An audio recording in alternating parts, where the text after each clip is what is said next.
बोलिए गणपति जी महाराज की जय।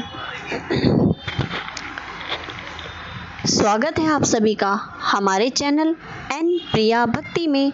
तो जैसा कि आप सभी लोग जानते हैं कि श्री कृष्ण जन्माष्टमी नज़दीक आ गई है। जय श्री कृष्ण आप सभी को। अब की बार श्री कृष्ण जन्माष्टमी 4 सितंबर को पड़ रही है। तो इसी अवसर पर हम आज लेके आए हैं श्री बालकृष्ण जी की अद्भुत कथा। तो शुरू करते हैं हम। जय श्री कृष्ण। आज के इस पावन अवसर पर आप सभी भक्तों को जय श्री कृष्ण। आज हम सुनेंगे भगवान श्री कृष्ण के जन्म की पावन कथा, और वह कथा जब अधर्म का नाश करने और धर्म की स्थापना करने के लिए स्वयं भगवान विष्णु ने श्री कृष्ण के रूप में पृथ्वी पर अवतार लिया। जो भी भक्त सच्चे मन से भगवान श्री कृष्ण का स्मरण करता है उसके जीवन में भगवान की कृपा सदा बनी रहती है। आइए सबसे पहले प्रेम से बोलेंगे। नंद के आनंद भयो जय कन्हैया लाल की, हाथी घोड़ा पाल की जय हो नंद लाल की, हाथी घोड़ा पाल की जय कन्हैया लाल की, हो आनंद उमंग भयो जय हो नंद लाल की। जय श्री कृष्ण। भगवान श्री कृष्ण द्वापर युग में मथुरा नगरी पर राजा उग्रसेन का पुत्र कंस राज्य करता था। कंस बहुत ही शक्तिशाली था, लेकिन उसके हृदय में अत्यंत क्रूरता और अहंकार भर गया था। एक दिन कंस अपनी बहन देवकी का विवाह वसुदेव जी के साथ करके उन्हें स्वयं रथ में विदा करने जा रहा था। तभी आकाशवाणी हुई, हे कंस, जिस देवकी को तू बड़े प्रेम से विदा कर रहा है उसी देवकी की 8वीं संतान ही तेरे विनाश का कारण बनेगी। यह सुनकर कंस भयभीत हो गया। उसने देवकी और वसुदेव जी को कारागार में बंद कर दिया।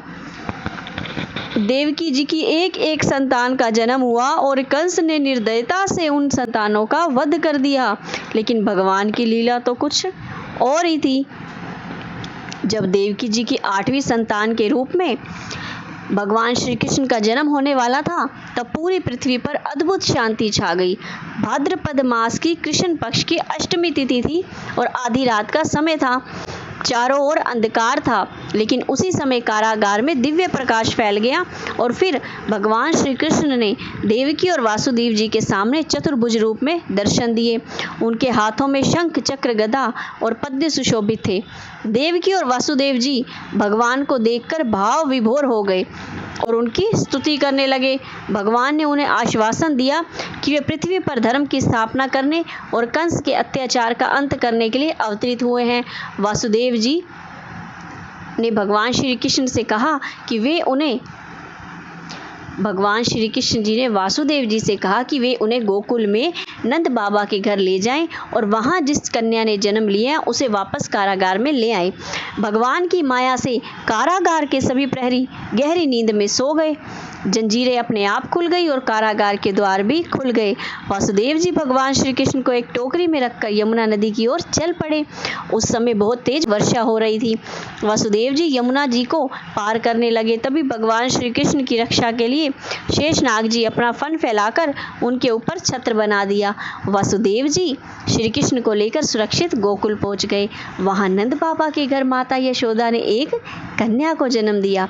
वासुदेव जी ने श्री कृष्ण को वहां सुला दिया और उस कन्या को लेकर वापस मथुरा के कारागार में आ गए। जब कंस को पता चला कि देवकी की 8वीं संतान जन्म ले चुकी है तो तुरंत वह कारागार में पहुंचा। लेकिन जैसे ही उसने उस कन्या को मारने का प्रयास किया, वह कन्या उसके हाथ से छूटकर आकाश में प्रकट हो गई, क्योंकि वह देवी महामाया थी।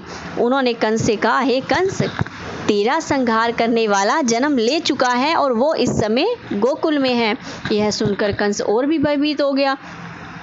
उधर गोकुल में नंद बाबा के घर आनंद छा गया। सभी ग्वाल और बाल गोपियां खुशी से झूम उठे।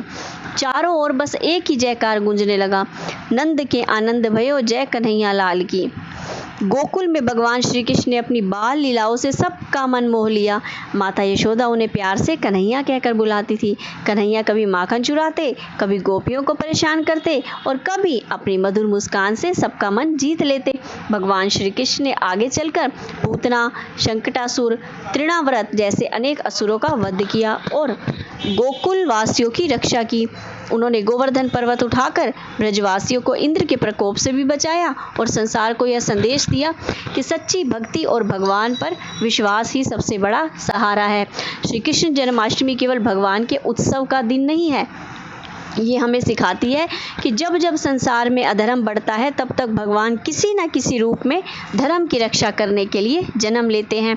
हमें अपने जीवन में भगवान श्री कृष्ण के प्रेम, करुणा, सत्य और धर्म के मार्ग को अपनाना चाहिए। भगवान श्री कृष्ण ने गीता में कर्म का महान संदेश दिया है कि कर्म करते रहो और फल की चिंता भगवान पर छोड़ दो। इसलिए हमें अपने कर्तव्य को ईमानदारी से निभाते हुए भगवान का स्मरण करता रहना चाहिए।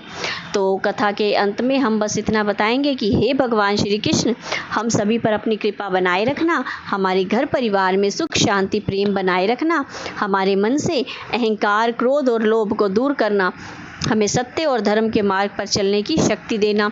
जो भक्त इस पावन जन्माष्टमी की कथा को श्रद्धा और भक्ति से सुनता या सुनाता है तो भगवान श्री कृष्ण उसके जीवन में सुख, शांति और भक्ति का प्रकाश बनाए रखते हैं। आइए अंत में प्रेम से बोले, श्री कृष्ण गोविंद हरे मुरारे, हे नाथ नारायण वासुदेव, हरे कृष्णा कृष्णा कृष्णा हरे हरे, हरे राम राम राम हरे हरे। ओ नंद के आनंद भयो, जय कन्हैया लाल की। हाथी घोड़ा पाल की जय हो, नंद लाल की। हाथी घोड़ा पाल की जय हो, नंद लाल की। आनंद उमंग भयो, जय कन्हैया लाल की। हाथी घोड़ा पाल की जय कन्हैया लाल की।